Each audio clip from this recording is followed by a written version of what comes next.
காமம்னு சொன்னாலே நம்ம சொசைட்டி தலை குனியும்.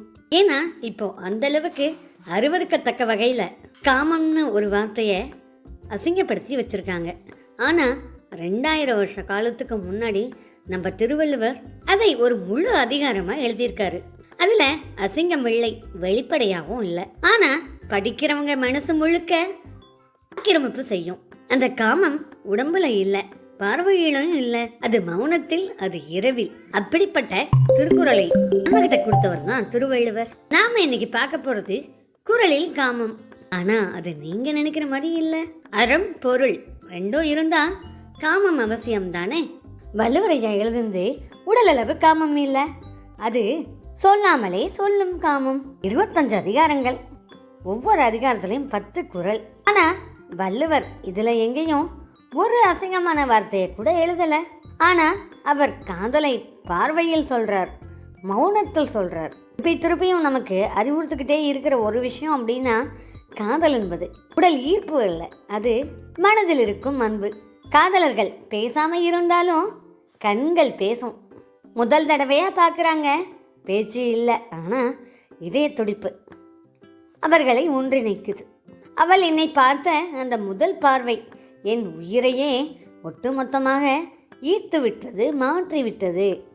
ஆனால் இதில் உடல் இல்லை, ஆனால் அதை விட தீவிரமான ஏதோ ஒன்று இருக்கு.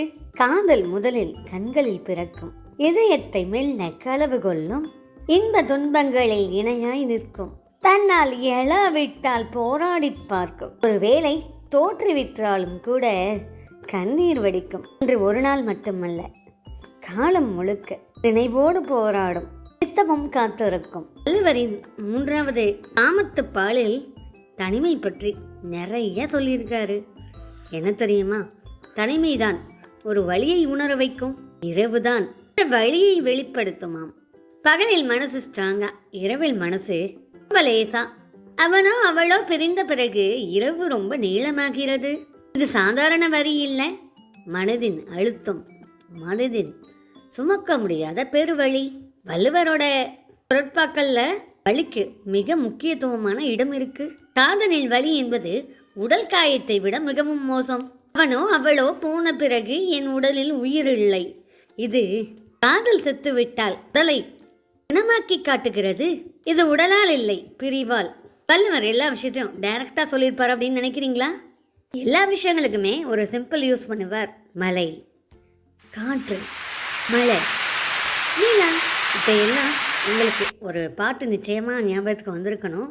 நீ காற்று, நான் மரம், என்ன சொன்னாலும் தலையாட்டுவேன். 2000 வருஷத்துக்கு முன்னாடியே வள்ளுவர் சொல்லிட்டு போயிட்டாரு. இலக்கியங்களை படித்தா ஓரளவுக்கு உலகம் கவிஞனா கூட மாறிடலாம் என்பது இப்போது புரிய வருகிறதா? நீங்கள் நல்லா கவனிச்சிங்களா? வள்ளுவரின் காமத்துப்பாலில் காதல் என்பது இரு கண்கள் சந்திப்பாய் மட்டுமே எழுதப்பட்டிருக்கிறது. உடல் சந்திப்பு என்பது அதற்கு பிறகுதானே. அதனால தான் திருவள்ளுவர் 2000 வருஷம் ஆனாலும் பழசே ஆகலை. ஒவ்வொரு நாளும் புதுமை. என்னைக்கு ஒரு திருக்குறளை எடுத்து படித்து பார்த்தாலும் அது இன்னைக்கும் நமக்கு சப்போர்ட்டிவாக நிற்கும். இந்த அனுபவம் யாருக்காவது இருக்கா? கமெண்ட் பண்ணுங்க. வள்ளுவர் காமத்தை ஒருபோதும் பாவம்னு சொல்லலை, ஆனால் அது அளவுக்குள்ளே இருந்தாதான் அது உயிர், இல்லைனா அது பிணம். அளவுக்கு மீறினா அது ஒரு வலி.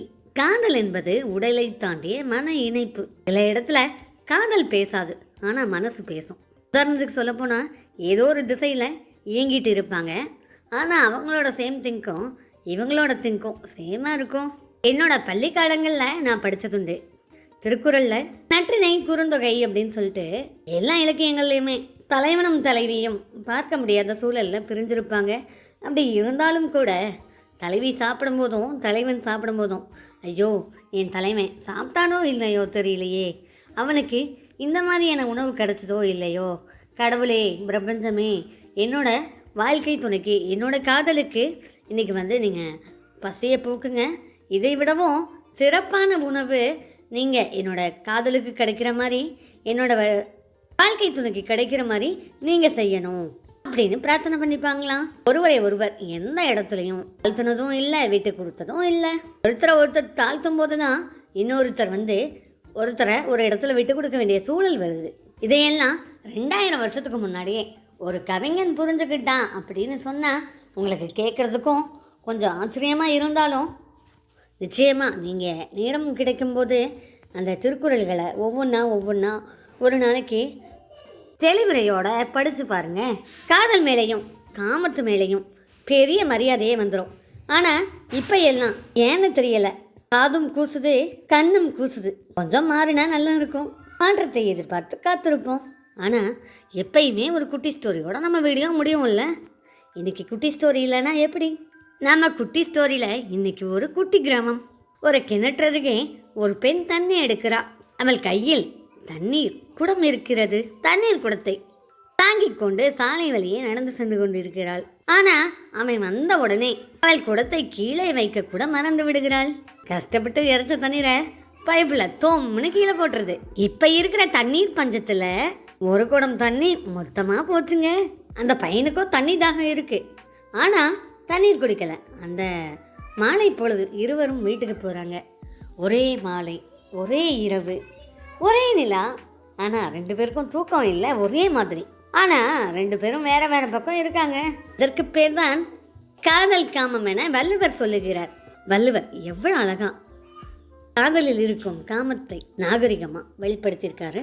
ஆனால் ஒரு கவிஞன் சொன்னான், பாலை தன் தோலை உரிப்பது போல இப்போதெல்லாம் காமத்தை பயன்படுத்தி கொண்டிருக்கிறார்கள். ஏன் சிலர் தன் காரியங்களை நிறைவேற்ற கூட கேட்பதற்கு கொஞ்சம் காது கூசத்தான் செய்கிறது. ஆனால் இதில் காதல் இல்லை என்பது நிச்சயமாய் தெரிகிறது. காதலை பற்றி பேசும்போது ஒரு கவிஞனாய் இருந்து கொண்டே உங்களுக்கெல்லாம் சிறு கவியை கொடுத்து விட்டு செல்லலாம் என நினைக்கிறேன். இந்த நொடி நீ இல்லை இருப்பினும் கூட உன் நினைவு என்னுடன் தான். இந்த நொடி நீ இல்லை இருப்பினும் கூட உன் நகர்வு என்னுடன் தான். இந்த நொடி நீ இல்லை இருப்பினும் கூட என் பசியும் உணர்வு பகிர்வும் உன்னுடன் தான். இந்த நொடி நீ இல்லை, ஆனால் என் இதயத்தின் வலியை உன்னால் உணர முடியும். இந்த நொடி நீ இல்லை, ஆனால் காற்றும் நிலாவும் என் காதலை உன் காதல் சொல்லியே தீரும். இந்த நொடி நீ இல்லை, சற்று கொஞ்சம் மனம் இறுக்கமாகத்தான் இருக்கிறது. இந்த நொடி நீ இல்லை, ஆனால் உன் நினைவுடனே நான் பிரகாசிக்கிறேன். இந்த நொடி நீ இல்லை, உன் நினைவின்றி என் மனது வேறேதும் இல்லை. பிரபஞ்ச ஏகத்திற்கு வேறாய் நிற்கும் காதலை இந்த நொடி இல்லாவிட்டாலும் இணைத்து விடும் வெகு விரைவில் என்னையும் என் காதலையும். இல்லை என்றால் உண்மை காதலது பொய்த்து போனதாய் அருதுத்திரத்தில் புகார் பெட்டி உண்டு புதைந்து கிடக்கும். உண்மை காதலை உன்மீது ஊரெல்லாம் பழி போடும் நீ தோற்றுவிட்டதாக.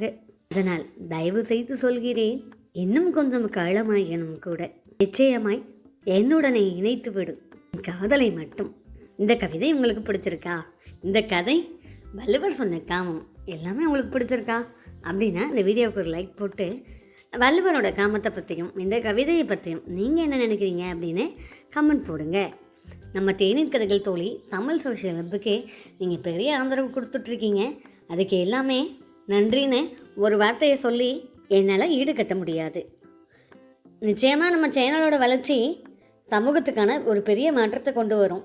அதுக்கு உங்களோட ஒத்துழைப்பு ரொம்ப முக்கியம் இல்லை? இவர்களுக்கு சேனலை பகிருங்க. எல்லா டாபிக் வேணும்னாலும் வீடியோ கேளுங்க. இந்த வீடியோவுக்கு ஒரு ஆதரவா சேனலுக்கு ஒரு ஆதரவா கமெண்ட் கொடுக்க மறக்காதீங்க. குறை நிறைகள் எதுவாக இருந்தாலும் நீங்கள் தாராளமாக சொல்லலாம். நீங்கள் சொல்லும்போது தான் தவறுகள் திருத்தப்படும். என்னோட சப்ஸ்கிரைபர் எல்லாருக்குமே ரொம்ப ரொம்ப நன்றி. எல்லா டாப்பிக்குமே உங்களோட விருப்பப்படி தான் வந்துட்டுருக்குன்னு நினைக்கிறேன். இன்னும் நிறைய வித்தியாசங்களை நம்ம தேநீர் கதைகள் தோழி சுமந்து வரப்போகுது. இன்னும் உங்கள் பெருவாரியான ஆதரவை கொடுங்க. இந்த வீடியோ பார்க்குற எல்லாருமே சப்ஸ்கிரைப் பண்ணாமல் இருந்தீங்கன்னா மறக்காமல் சப்ஸ்கிரைப் பண்ணி உங்களோட சகோதரிக்கு தோழிக்கு ஒரு சப்போர்ட் கொடுங்க. அப்போ தான் தமிழ் இலக்கியங்கள் இன்னும் உயிரோடு இருக்குது, அதில் இவ்வளவு அதிசயங்கள் இருக்குது அப்படின்னு எல்லாருக்கும் கொண்டு போய் சேர்க்க முடியும்.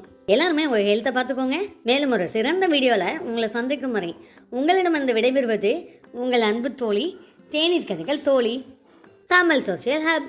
அன்பு கலந்த நன்றி. உங்கள் அனைவருக்குமே கூடிய சீக்கிரம் ஒரு சந்தோஷமான விஷயம் சொல்ல போகிறேன். கொஞ்சம் காத்துருங்க, உங்கள் மனசு முழுக்க நிறைஞ்சு போகும். நன்றி, வணக்கம்.